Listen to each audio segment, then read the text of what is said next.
Hey guys, my name's Nova, this is Film Express, and today we're going to be talking about the new Brandon Cronenberg film, Infinity Pool. Guys, this was a pretty wild ride for the most part. Not sure if you guys know who Brandon Cronenberg is, but he's the son of the famous, iconic, influential David Cronenberg, the Canadian director who's best known for his really weird and awesome, badass body horror films. You might know The Fly, you might know Scanners, you might know A History of Violence, you might know Crash. That was all David Cronenberg. It was pretty interesting to me to hear that Brandon Cronenberg was making films a few years ago. I think it's been about 10 years since his first film. He started out with a film called Antiviral, which I actually really liked. I thought it was powerful, had a very interesting style, and he was kind of paving his own way in terms of like artistic vision. Then he came out with Possessor, which I found to be super interesting, super disturbing. It wasn't my favorite movie like by any means, but I found it was a very well directed film. Now in 2023 we have Infinity Pool. Infinity Pool probably has the best cast that Brandon Cronenberg's gotten a chance to work with, the biggest budget, and kind of like the widest release at this point. Needless to say, I was super excited to just check out what he was going to do with this film. This is an extremely well directed film. It's a primal film, a visceral film. This film cements Brandon Cronenberg as having his own artistic vision, paving his own lane away from his father's type of film, becoming an auteur in his own right. I'm not going to say this movie was perfect by any means. I definitely have some issues with this film, but I need to give credit where credit is due. This is a very unique experience of a movie. The visuals here are the main attraction. Every shot was super unique. Every shot was incredibly visually delightful. It had so much going for it. There were so many interesting framing choices. There was calculated compositions. Everything was shot super well. The lighting was incredible. Everything kind of elevated the mood of the film. What's most interesting to me though, this film has one of the most visually unique, incredible, innovative hallucination, fever dreams, sex scenes that I think I've ever seen in a film.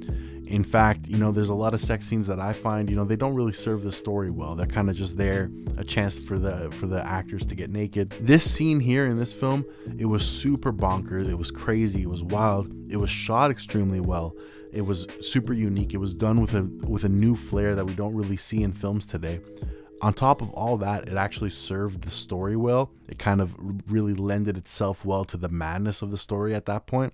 Again, super impressed with that because like I said, I'm not really a big fan of how sex scenes are done in most films. They're usually a very cheap trick. Very impressed with how this was done here. What surprised me the most about Infinity Pool was actually how funny it was. I found myself laughing at so many lines of dialogue, so many dynamics, so many of the interactions in this film. There was not only some really clever and hilarious lines of dialogue, there was some incredibly timely, well executed, calculated comedic edits where it would like cut to something else, and that moment of cutting would elicit a laugh out of me.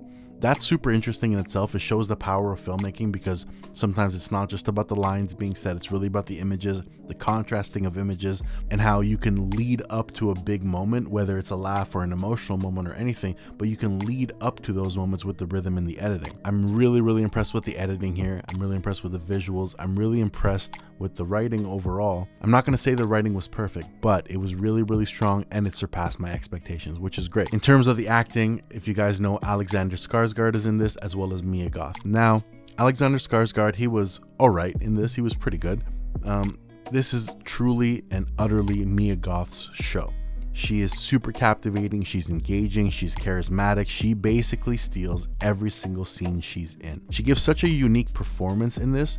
Like, she literally takes lines out of the script that could just be very meaningless lines and she makes them her own. She elevates the material in so many incredible ways. She is honestly at a point in her career where I'm gonna watch anything she does. All of her creative choices have been super incredible the past couple years. She's a talent to watch, in my opinion. Skarsgård, on the other hand, he is a phenomenal actor by most standards, and I really like the roles that he picks. Unfortunately, I have to say he feels a little bit miscast here. He's supposed to be this like lonely pushover of a writer, and I just don't see it when I look at him. He's like super tall, super kind of like towering over everybody else. You need to suspend your disbelief to even imagine he would get kind of bullied into these types of situations. It's definitely an interesting choice. It's not impossible to say that a man of his type of stature would become like a coward and a pushover in certain situations. That's fine. I know most people are gonna love to see him on a leash. It was a clip in the trailer, and it's a really funny scene that plays out in this film.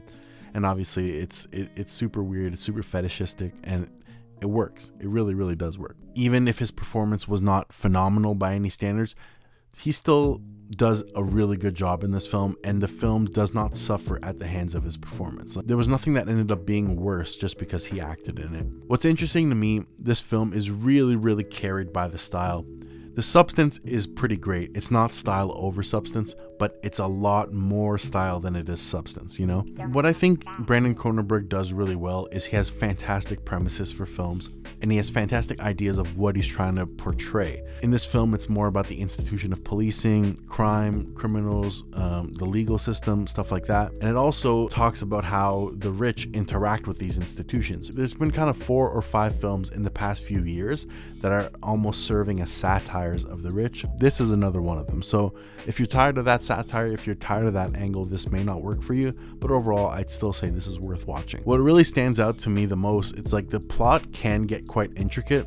It's very digestible, but it really kind of asks you to suspend a lot of your disbelief. I give a hard time to films that really ask me to do that.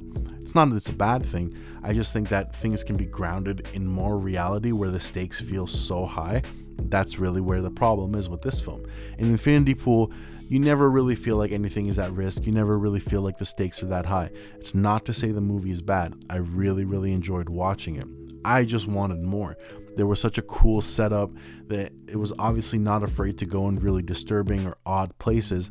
I just felt like by those standards, it played it pretty safe. This is the son of David Cronenberg we're talking about.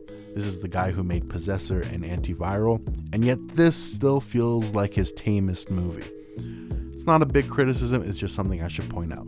You know, when it comes to the police, the government, the legal angle, I think there should have been a bit more of the setup there instead of kind of pushing that idea into the movie when it needed to be. I personally need a bit more of a commentary than institutions are greedy and the rich people do insane things for thrills and the rich people can get away with anything. These ideas have been done before. We've seen this before. It wasn't badly executed here. I just think that that's not really fully enough. That's just a personal nitpick. You guys might enjoy this movie more than me. I really feel like the ending also fizzled out just a little bit. You know, again, that also plays in part to the fact that the themes didn't have too much going for them. So by the time the ending rolls around, you've kind of seen every little trick that this film had up its sleeve. So it kind of just fizzled out with a little bit of a whimper, but still a very enjoyable film and a very enjoyable experience. When I talk about the ending, I think it took the easy way out, but it's not the bad way out. It's not a bad ending. It just felt super easy. Now, did I enjoy this movie? I really did. I had a great time with this. I laughed, I was shaken, I was stirred. I was not disturbed, and to be honest, I was a little bit underwhelmed. Only because I know what this director is capable of, and I feel like maybe this was kind of like a safe cut from the studio. Who knows? When the Blu-ray comes out, we might get the unrated cut. I would be super interested in seeing that. I feel like this film could do so much more and it could go so much further. But needless to say, the version that we have now, the version that you can all go see in theaters, still a pretty solid, entertaining film. Overall, guys, I really recommend you check out Infinity Pool. Brandon Cronenberg is a fantastic director. Now he's very much proving himself as a separate director from his father. He's not going to be lumped in as the son of David Cronenberg, where we're going to expect him to do body horror. He's very much doing his own thing, and I'm really, really happy to see that. So I do recommend you check out Infinity Pool whenever you got a chance. If you're looking for something a little bit different, this is definitely it. If I have to give it a review out of like 5 stars or out of 10, I would give it a 3 stars or a 6 out of 10. Very solid watch. It's not going to blow your mind or anything, and it might work for you better than it did for me. It's still worth a watch.